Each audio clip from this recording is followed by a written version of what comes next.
കൂടുതൽ വാർത്തകളും വീഡിയോകളും കാണാൻ ഈ ചാനൽ സബ്സ്ക്രൈബ് ചെയ്യുക. കൂടെ ബെൽ ബട്ടൺ അമർത്തുക.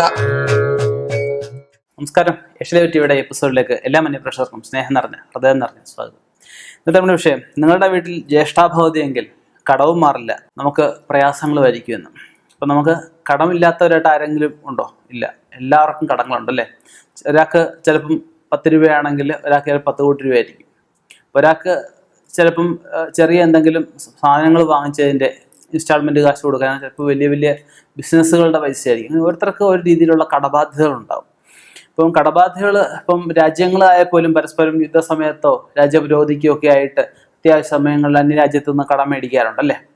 അപ്പം കടം മേടിച്ച് നമ്മൾ കൃത്യമായിട്ട് റോളിങ് നടക്കും. ആ റോളിങ് നടക്കാതെ വരുമ്പോഴാണ് എന്ത് പറ്റുന്നത്, നമുക്ക് അവിടെ വെച്ച് സ്റ്റക്കാവും. അന്നേരമാണ് അവസാനം നമ്മുടെ വസ്തുവും വീടും എല്ലാം ജപ്തി ചെയ്ത് പോകേണ്ട അവസ്ഥകളൊക്കെ വരുന്നത്. അപ്പം നമുക്ക് കടബാധ്യത എന്ന് പറഞ്ഞു കഴിഞ്ഞാൽ അത് മാറിക്കഴിയുമ്പോഴേ ഒരു സ്വസ്ഥതയാകത്തുള്ളൂ. അത് കൊടുത്തു തീർക്കണം എന്നുള്ളവർക്ക്, കൊടുത്തു തീർക്കണ്ടെന്നുള്ളവർ ഈ ഉടായ്പ കളിച്ച് വട്ടം കളിച്ചൊക്കെ ഇങ്ങനെ നടക്കും. സാധാരണ എല്ലാവരും 3/4 ആൾക്കാരും കൊടുത്തു തീർക്കണം, അവൻ്റെ ബാധ്യത തീർക്കണം ചിന്തിക്കുന്നവരാണ്.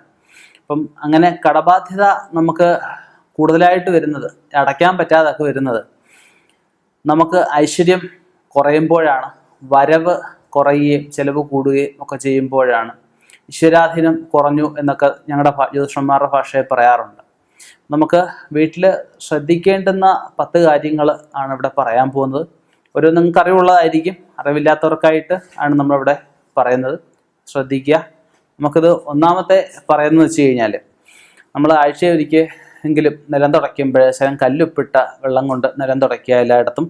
രണ്ടാമത് പറയുന്നത്, ചിലന്തി വല മാറാലയൊക്കെ തുടയ്ക്കുമ്പോൾ അതിൽ കുറച്ച് മഞ്ഞൾപ്പൊടി ഇട്ട് അല്ലെങ്കിൽ കുറച്ച് മഞ്ഞൾ വെള്ളത്തിനകത്ത് മുക്കിയ ശേഷം അത് തുടയ്ക്കുന്നത് നന്നായിരിക്കും. പിന്നെ വിളക്ക് കത്തിക്കുമ്പോൾ നമുക്ക് എള്ളെണ്ണ ഒഴിച്ച് കഴിവ് വിളക്ക് കത്തിക്കുക. അതിൽ അല്പം കർപ്പൂരം കൂടി ഇട്ടിട്ട് വേണം നമുക്ക് ആ വിളക്ക് തിരിയിട്ട് കത്തിക്കാൻ. അല്ലാതെ നമ്മൾ സന്ധ്യയ്ക്ക് വാതിലും ജനലും ഒക്കെ അടയ്ക്കുമ്പോൾ ഒന്ന് മുഴുവനായിട്ട് അടച്ച് തുറക്കുമ്പോൾ നമുക്ക് ആ നമ്മുടെ നെഗറ്റീവ് എല്ലാം പോകുന്നതായിട്ട് സങ്കല്പിക്കുക. നമുക്ക് പിന്നെ അടയ്ക്കുമ്പോൾ ഐശ്വര്യത്തെ ഉള്ളിലേക്ക്, പോസിറ്റീവിനെ ഉള്ളിലേക്ക് അകത്ത് കയറുന്നതായിട്ട് സങ്കല്പിച്ച് ഒന്ന് തുറന്നടയ്ക്കുക.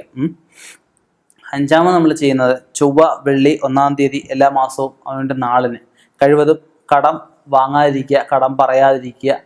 ഈ ദിവസങ്ങളിൽ കടം കൊടുത്തു തീർക്കാൻ കുഴപ്പമില്ലാത്ത ദിവസങ്ങളാണ്.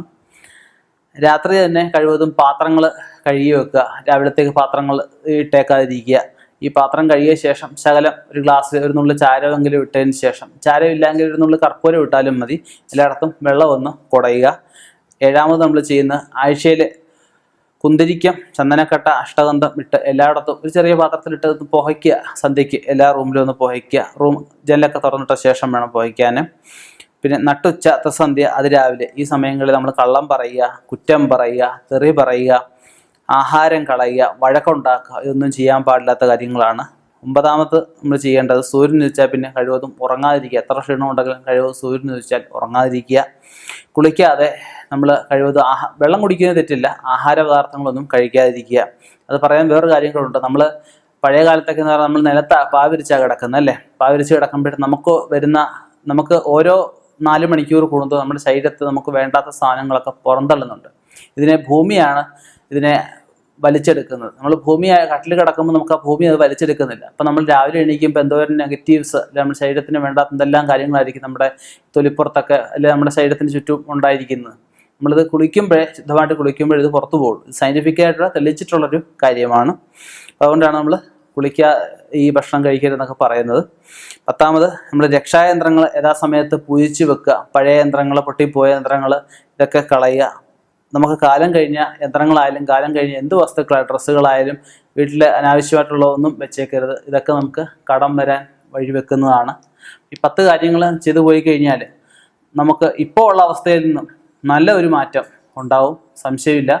ഇനിയും ഇതുപോലെയുള്ള വ്യത്യസ്തമായ വിഷയങ്ങളുമായി കണ്ടുമുട്ടാം. നിർത്തുന്നു. നന്ദി, നമസ്കാരം.